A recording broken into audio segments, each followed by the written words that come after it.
La discusión por el proyecto de ley de presupuesto 2026 comenzó marcada por críticas de la oposición y especialmente de los candidatos presidenciales, quienes exigen reponer la llamada glosa republicana, la cual fue eliminada de esta propuesta de presupuesto. Además, se cuestiona el aumento de recursos para cultura, hay recortes también en seguridad y educación, hay controversias por la inclusión de 151 millones de pesos para gastos del presidente como exmandatario. Queremos hablar del presupuesto 2026 con Sergio Granados, ex director de presupuesto. Sergio, gracias por este contacto con Canal 24 Horas. ¿Cómo está? Buenos días.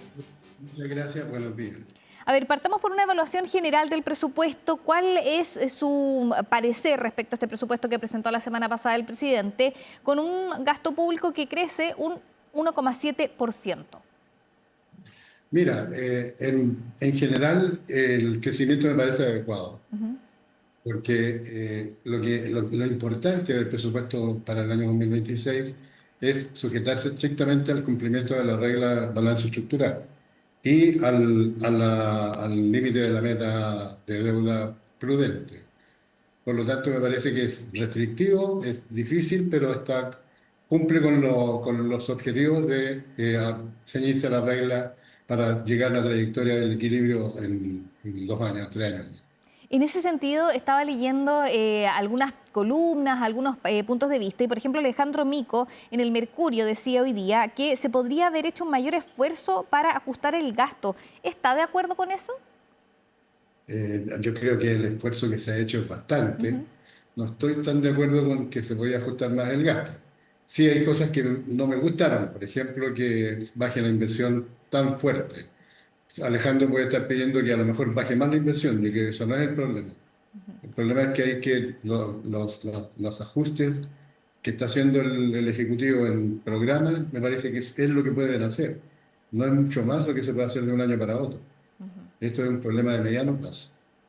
Ya, de un año para otro no es mucho lo que se puede cambiar, dice usted. Otro punto de vista es lo que presenta Felipe Larraín. El exministro de Hacienda dijo que le preocupa el deterioro de la posición fiscal en el país en los últimos años. Aquí lo que ha acusado es un incumplimiento sistemático de la regla fiscal, dijo, sin una crisis que lo justifique. Decía en una entrevista con Radio Pauta, sin, por ejemplo, un terremoto o una pandemia, digamos, una gran crisis que justifique esto. Sí, pero mira, a ver, si uno toma los últimos 10 años o 15 o 13 años, en el 54% de las veces, años, se ha cumplido y en el 46% se ha incumplido. Y eso en todos los gobiernos ha pasado lo mismo. Entonces no está en entredicho la regla fiscal.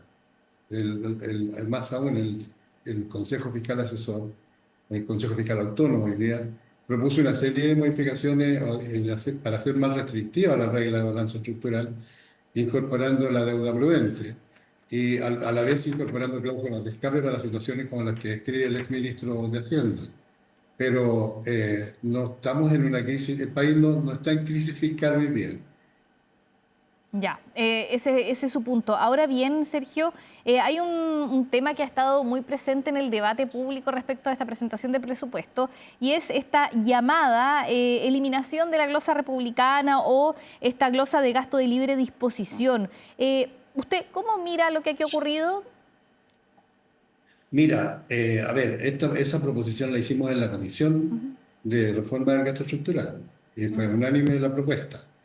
¿Cuál fue nuestro objetivo? Que tú cuando tienes un déficit persistente, para asumir los compromisos tienes que endeudarte. Entonces, en el caso de la llamada glosa republicana, fue una facilidad que se inventó en el término del gobierno del presidente Lagos para la presidenta Bachelet y después se mantuvo para todos los gobiernos, que tenía un componente de libre disponibilidad de gasto efectivo y tenía un componente importante de reasignación de recursos. La última provisión que se hizo cuando asumió Boric eran 700 millones de dólares aproximadamente. Porque nosotros dijimos, mire, no podemos dejar espacios libres porque esos espacios se financian con deuda. Entonces, sí proponemos que se reasignen, se dé una facultad significativa para reasignar. Y eso, lo que hizo el gobierno aparentemente, es que sumó lo que era líquido disponible más las facultades de asignación que se le dejaron al presidente Boric y propuso dos cosas. Hay una asignación que se llama Provisión para Financiamientos Comprometidos de la partida de Tesoro Público, que tiene un componente de 210.000 millones libres para el próximo gobierno y 700 millones de dólares para reasignación. Entonces, yo creo que las críticas los críticos tienen que leer la ley primero como está, y si bien no está la glosa republicana en su totalidad, como era prácticamente en los gobiernos anteriores, sí hay un espacio de gran cantidad de recursos, me parece a mí 210.000 millones de libre disposición y 700 millones de dólares para reasignación. Entonces, en un ambiente como en el que estamos, que todo el mundo dice que tenemos problemas fiscales, entonces adaptémonos a la posibilidad de no endeudar más al país. Sergio, y esta posibilidad de reasignación, lo pregunto muy desde una persona que no maneja cómo se da el presupuesto, pero ¿cómo se da este mecanismo de reasignación? ¿No es más largo, por ejemplo, para un gobierno que es un gobierno que va a ser nuevo, ¿cierto? Cualquiera sea su color político, mirar lo que hay aprobado la ley de presupuesto y empezar a reasignar? ¿No es más ejecutivo tener esta glosa de libre disposición? Pues, depende, si puede ser más ejecutivo y para eso hay 210.000 millones. Ya.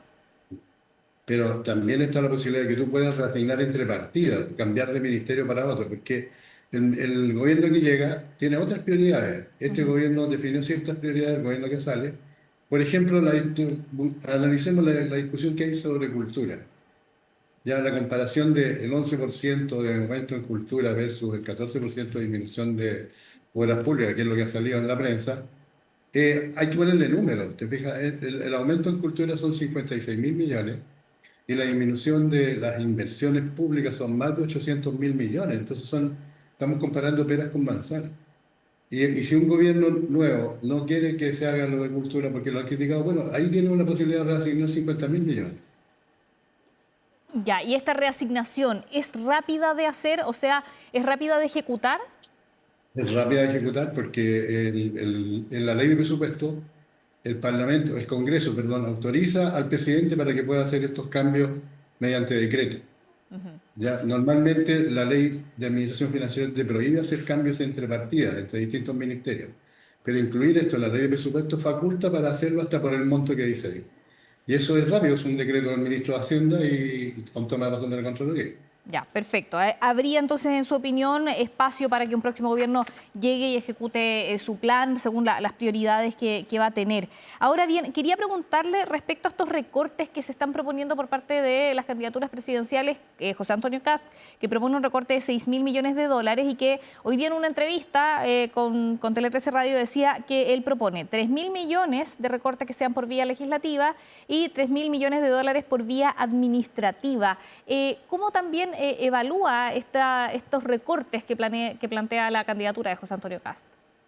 Mira, a ver, es difícil evaluarlo porque no se sabe en qué va a hacer. Porque la diferencia que es con la comisión en que yo participé, se definió qué se puede hacer y cómo se puede hacer. Ya, pero cuando tengamos más información de esa candidatura respecto de qué va a hacer por la vía legislativa y qué va a hacer por la vía administrativa, podemos opinar con mayor propiedad. Pero lo que yo sé, lo que tenemos a la vista, es la discusión que hay por Twitter entre el presidente del partido con un analista, un analista económico, en que el presidente del partido dice que van a eliminar 100.000 cargos públicos. Sí. Ya,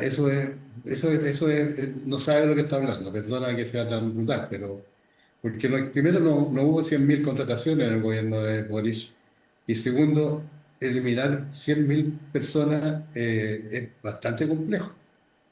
¿Por qué? Eliminarlas de una vez, imagínate lo que significa. O sea, Sí. está el concepto de confianza legítima que tanto la Contraloría como la tercera sala de la Corte Suprema han establecido. Entonces, no es una medida que sea posible de hacer, en mi gusto. Ya. No es posible de ejecutar de un año para otro, dice usted, Sergio. No, de un año para otro y tampoco en 4 años, porque son 100.000 personas. Sí. Son 100.000 contratos, ¿te fijas? Entonces, aquí no sobra gente puede haber dotaciones mal utilizadas, pero lo más importante de la mitad del empleo público es educación y salud. Entonces tienes que hacer algo, despedir gente en el sector sanitario es, para mi gusto, muy difícil de hacer, o sea, yo creo que políticamente inviable. Claro, hoy día escuchaba también a José Antonio Caz en torno a esta propuesta y él lo que decía es que acá él lo que propone es revisar persona por persona sus funciones y ahí decidir si se puede sacar o no del Estado. Eso no es tan simple, usted me dice, de ejecutar. Sí, pero mira, el empleo público del sector del gobierno central son aproximadamente 260.000 personas. Imagínate revisar persona por persona. Ya. Eh, no es realizable. Mientras tanto, si gana las elecciones, tiene que sentarse en la sala de comandos para administrar el Estado. El Estado es una máquina que funciona y tú tienes que administrar. Entonces no veo, salvo que tenga equipos preparados hace mucho rato estudiando esto, no lo veo fácil de hacer. O sea, mira, se puede prometer de todo. También es posible hacer cosas. Si tú tienes mayoría en el Congreso y mayoría en la Cámara y en la Cámara de Diputados y en el Senado, y mayoría suficiente para cumplir con las restricciones de la ley orgánica, puede hacerlo, pero tiene una economía política complicadísima. O sea, el costo político de ese gobierno es brutal. Y Otro si tiene de, convicción, sí, también lo puede hacer. claro, claro. Otro de los puntos que él proponía frente a esto de recortar ahí funcionarios públicos, personas ahí trabajadoras, era que él decía que hay muchos convenios, por ejemplo, convenios de el ministerio, de algunos ministerios con el PNUD, y que por ahí también podría haber un recorte. ¿Eso sería factible o es más, por decirlo así, Sergio, más fácil de ejecutar? Puede ser más fácil de ejecutar porque es un convenio que se resuelve con la vía administrativa. Pero tú pusiste un ejemplo que es básicamente posible de hacer. Pero también hay convenios con organizaciones no gubernamentales para que hagan actividades en función de programas sociales o de objetivos bastante importantes con sectores vulnerables, que se han visto afectados por el famoso caso convenio del Ministerio de la Vivienda. Entonces, hoy día tenemos un problema porque hay mucha restricción para contratar estas organizaciones que en algunos casos son las únicas que pueden llegar a los sectores vulnerables. El Estado no tiene infraestructura para eso. Incluso los municipios encargan esto a organizaciones no gubernamentales. Entonces, claro, es pues, fácil hacer porque tú modificas contratos, pero dejas de hacer una actividad importante en la medida que no haya un control respecto de qué se está haciendo. O sea, si hay un contrato para satisfacer una determinada demanda social que tiene sectores vulnerables involucrados, antes de terminar el convenio tienes que pensar un poquito a quién va a dejar sin el beneficio. Sergio, entonces usted está de acuerdo con esta visión que ha planteado el gobierno, lo planteó el presidente Boric en la cadena nacional, respecto a que un recorte de 6.000 millones de dólares necesariamente pasaría a llevar el gasto social o el gasto en beneficios sociales? Necesariamente. Necesariamente porque el gasto que está asignado por ley es superior al 75% del presupuesto. Yo diría que está entre el 75 y el 85. Entonces, si tú quieres recortar un beneficio como la PGU, o ponerle límite, o algún beneficio, por ejemplo, el SUF, el subsidio único familiar, tienes que hacer una ley. Y esa ley tienes que tramitarla en el Congreso. Entonces, claro, puedes negociar, perfecto, podemos ponernos de acuerdo, pero va a ser difícil que se ponga de acuerdo en recortar beneficios sociales. Bien, sí, es un debate, está ahí, por supuesto, todo el debate en torno al presupuesto y también en las propuestas de los candidatos. Y por último, Sergio, le quería preguntar algo que quedó respecto al presupuesto 2026, porque lo que leía también es que contempla congelar un reajuste de los empleados fiscales, que también decía, esta es una propuesta de la Comisión Asesora para las Reformas Estructurales al gasto público. Sí, la propuesta era que pudiera establecerse un análisis, una disposición, o sea, un congelamiento de la situación para que el gobierno estudie cómo resolver el problema de las rentas de los funcionarios públicos. Porque había mucha disparidad, hay críticas porque tienen asesores con mucho sueldo, Claro. con sueldos muy altos, hay bonos que tienen unas instituciones que no las tienen otras, está el beneficio ¿cómo se llama? Por el cumplimiento de metas, que todo el mundo critica que ya todos cumplen el 100%. Entonces, lo que hicimos en la comisión fue decir, ¿sabe qué? Estanquemos la situación, siéntese a estudiar y provea una mesa de conversación con los gremios para darle cierta racionalidad a estos recursos que están disponibles más allá del sueldo, de la renta bruta mensual. ¿Mm? Perfecto. Sergio Granados, exdirector de presupuesto, muchas gracias por esta conversación con Canal 24 Horas. Gracias a ustedes. Que tenga buen día.